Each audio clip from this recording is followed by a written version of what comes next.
The Radio Memories Network is brought to you in part by Liberated Syndication, podcast publishing made easy, libsyn.com. That's libsyn.com. Welcome to Sci-Fi. From its earliest time, radio has always been interested in science fiction. Characters leap into your living room as we go on an adventure into time and space. We now go back to the early days of science fiction on the radio and our imaginations with our featured sci-fi presentation. And now, a tale well calculated to keep you in suspense. In a moment, Act One of Doom Machine, starring Leon Janney as Dr. Ferris, and written especially for suspense by Edgar Marvin.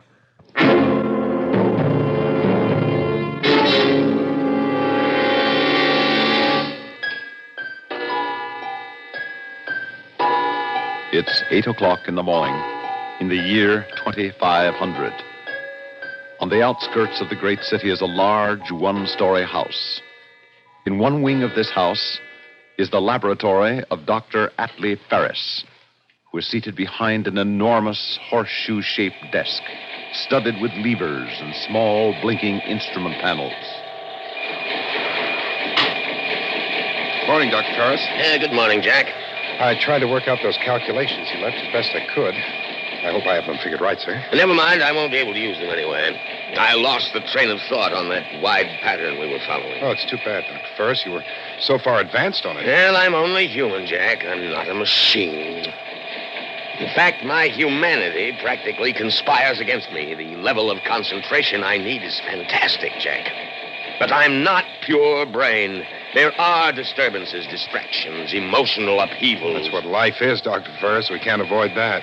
But if there were pure brain, Jack, a mind that would hold pure thought and nothing else, that would carry out the logical sequence of thoughts into action without any deviation from its purpose, regardless of any distraction or human consideration. There's no such thing, Dr. Ferris. It would be monstrous. Perhaps, but it would succeed in its work.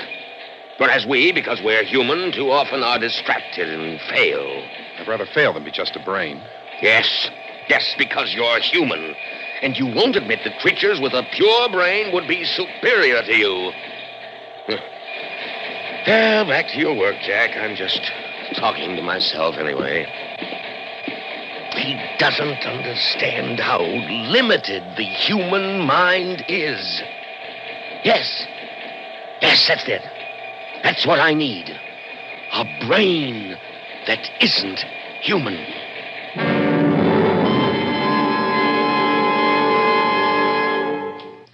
Third audio box entry, July 7th. The first parts for my new project arrived today, and I immediately began assembly. The job is going to be bigger than I expected. My original plans didn't call for motive power, but now I see that everything will be impossible unless there is force of action. Sixth audio box entry, July 20th.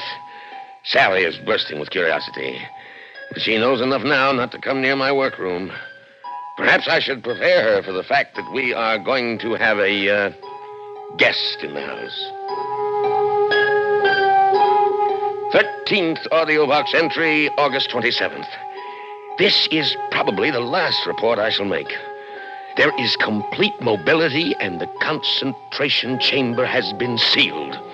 Not even I could get it to change a thought once the decision trap is shut. Communicative power is slow, but there is no faltering of expression. The last thing is the will. I shall test that tomorrow. The final test.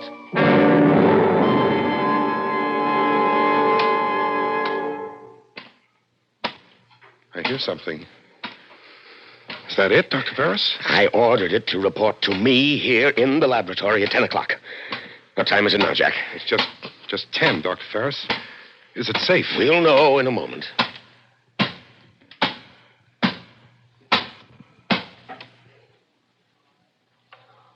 I am here, Master. It's enormous. The most enormous robot I've ever seen. This isn't just a robot. Inside that enormous metal body is the most advanced electronic brain ever devised. pure brain, maximum electronic mentality. That's what we'll call him. Max. I could think of other names. The real thing, Jack, is his power of concentration. His will is tied directly to action. He does whatever he decides. Nothing can stop him. Nothing can distract him. His will is as strong as the titanium he's made of. He's perfect, Jack. Perfect. Yes, he's perfect, Dr. Ferris. You've got what you wanted, a brain that isn't human. A thing completely without emotions.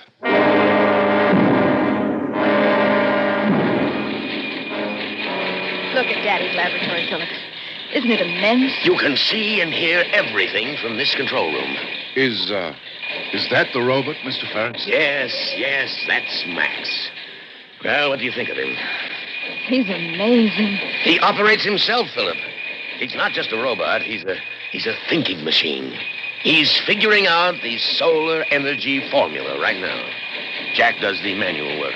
You mean the man takes orders from the robot? Jack's not in Max's class when it comes to pure thought. Oh, Daddy, it's humiliating to take orders from a machine. Yeah? And what's your opinion, you brilliant young physicist, Philip?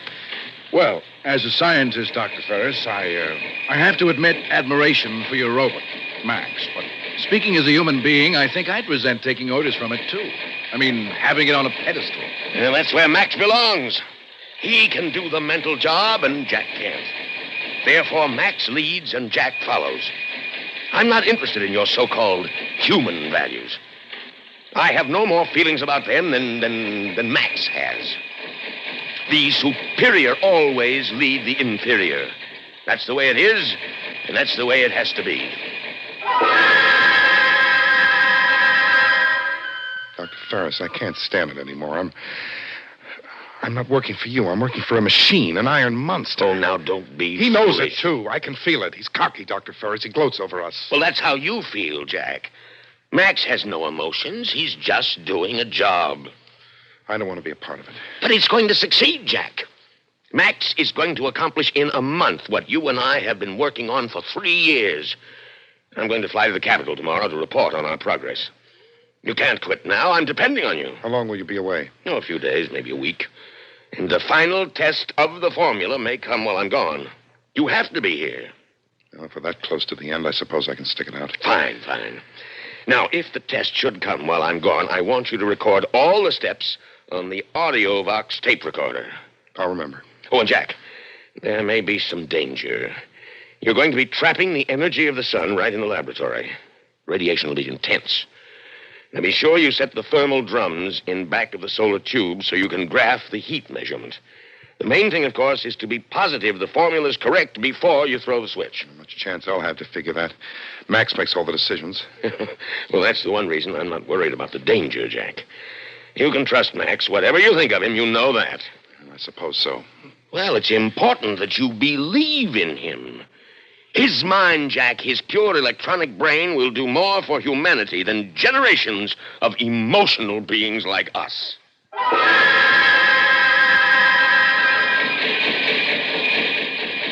Home 23. Home 23. Omega 15. Omega 15. Thermodyne 24. Thermodyne 24. Set rheostat control. Set Rios. Max, that's it. That's the test for solar energy, the final test. Set rheostat control. You sure we're ready for it, Max? Let me look over the formula. Formula is right. Well, at least let me see it. Do now. Now? Is there any reason why we must finish it this afternoon? We've been working all day. I want to look over the formula tonight and tomorrow. Must finish. Must finish. All right. Nothing stops you. Let me turn on the AudioVox tape recorder so we can record the steps. Not a chance to get anywhere arguing with a machine. Never tired, no emotions, no feelings. After this test, I'm through. Dr. Ferris or no, I'm walking out. Set rheostat control. Just a minute.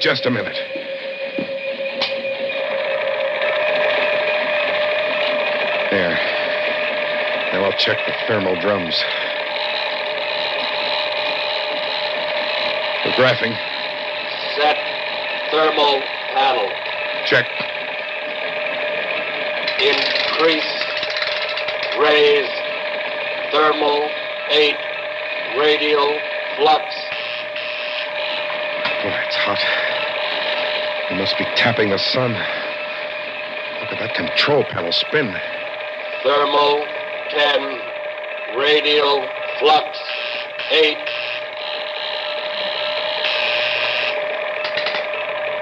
Thermal 12. Radial flux 9. Max, it's getting too hot. I don't think we can get any more increase. Thermal 14. Radial flux 10. No, Max, it won't work. I see it now. We're absorbing too much heat in the tube. We're not channeling out. Thermal 16. I'm afraid, Max. I'm afraid. Max, it's shooting heat rays. Max!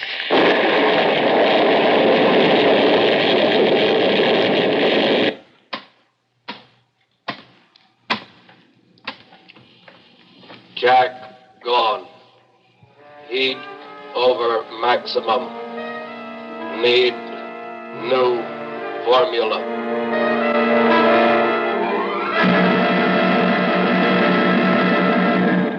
Wonderful, Max, wonderful. It's running on solar energy. With this machine alone, this laboratory model, we could power 100 factories. Heat too high. Yes, I checked the thermal drums. The heat is too high, but we can fix that. Take a little work, but we can do it. You have no idea where Jack is? Jack gone. Yes, you told me that, but where? Well, I suppose he skipped out. He's been threatening that for a long while. Fine time to do it, though. That's human loyalty for you, and he used to say you couldn't be trusted because you had no feelings. Nothing would stop you from finishing a job. No petty human considerations. Check audio box. Yes, good idea, Max. I want to hear the steps in this experiment.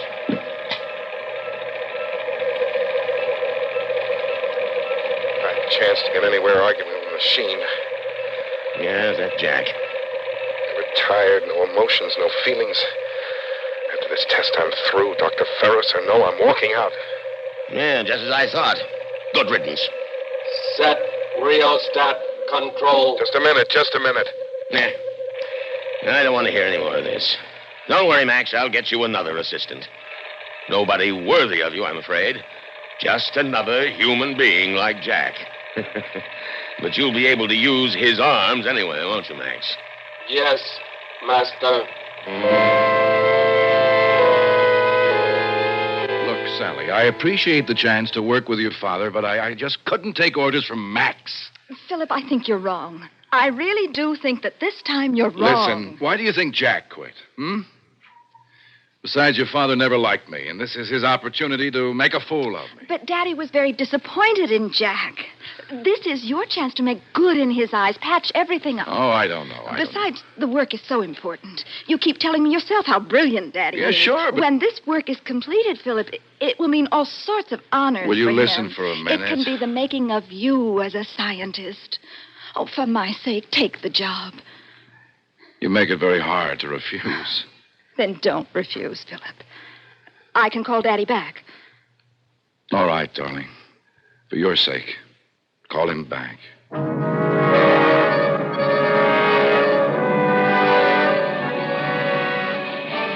Now, Philip, the one problem we had was the excess of heat vibration in the thermal tube itself. I checked over Max's new formula to decrease that, and I think he's got it. I've given him instructions based on that new formula. I want you to follow Max's orders completely. I'm jetting out to the Capitol again with a member of the National Thermal Committee, and I'm sure you can handle the work in my absence. Well, I don't see why not. The way it looks, I'd only be an extra pair of hands for Max. Just so. A very apt bit of phrasing, Philip. Well, Max and I might as well get to work. Fine. Max will show you how to regulate the thermal drums. Good luck. I'm afraid we've been keeping you from concluding your experiments, Dr. Ferris, having you report to the Capitol so often. On the contrary, Dr. Larkin, I'm in the fortunate position of being able to place my work in even more capable hands than mine. Oh? I don't suppose you've heard of Max. Max?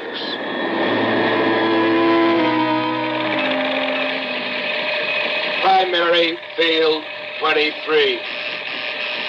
Primary field 23. Secondary field 19. Coil 64. Secondary field 19, coil 64. Circumference 20 degrees. Circumference 20 degrees. But,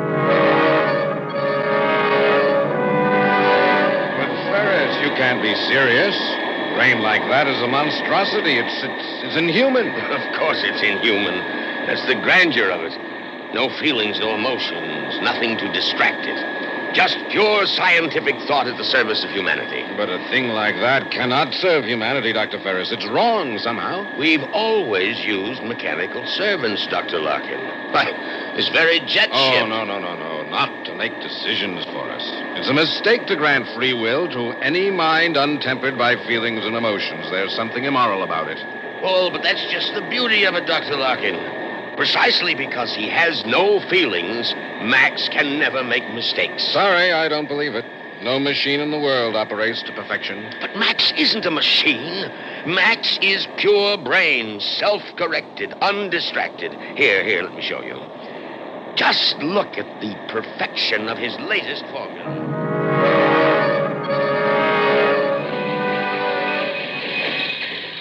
Ohm 22. Ohm 22. Omega 1 4. Omega 1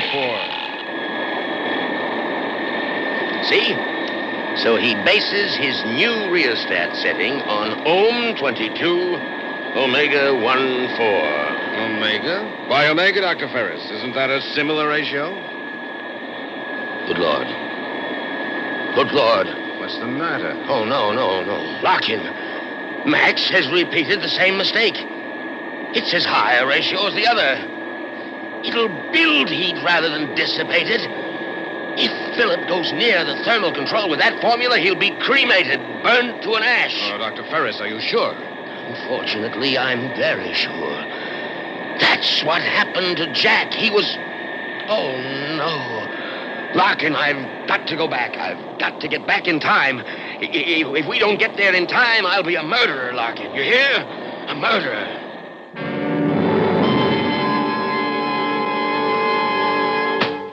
Rheostat control. Rheostat control. Thermal panel. Set thermal panel. Well, Max, this is the big one, isn't it? We're all set to drag in the blazing sun. You know, you're not half bad to work with after a fellow becomes used to your infernal arrogance. Set thermal panel. And your infernal driving. There.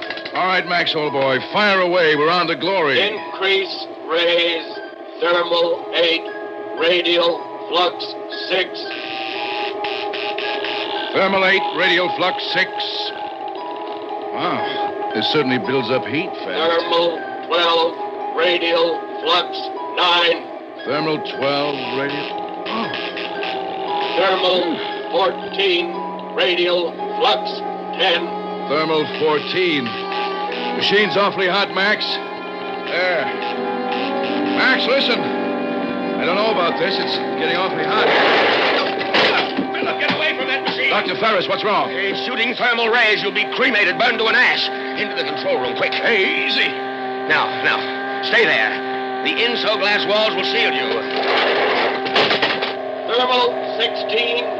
Radial flux 12. Max is going to the thermal panel. I've got to stop him. Oh, please, Dr. Ferris, you'll be killed yourself. Now stay in there. Don't come out. Now, Max, listen to me. Your new formula was wrong. Wrong. Don't touch the thermal panel. You'll be destroyed. Stop, Max. Do you hear me? Not stop until finished. But not if you've made a mistake. Now stop, Max. Stop. Dr. Ferris, he can't stop. Nothing will stop him. That's the way you built him. He's only a machine. He has no understanding. No, he's not just a machine. He's pure brain. He must understand. Now, Max, listen. Your formula is wrong. You'll destroy yourself. Everything you've accomplished will be destroyed with you. Not stop. Not stop. Good Lord. He's found the switch. Dr. Ferris, come in here, quickly! Oh, the idiot monster. Dr. Larkin was right. It is something immoral, an inflexible electronic brain. No emotions, no soul, no reason. It's my fault, mine. Dr. Ferris! Look out! He's throwing the switch, Dr. Ferris! No, Max, no!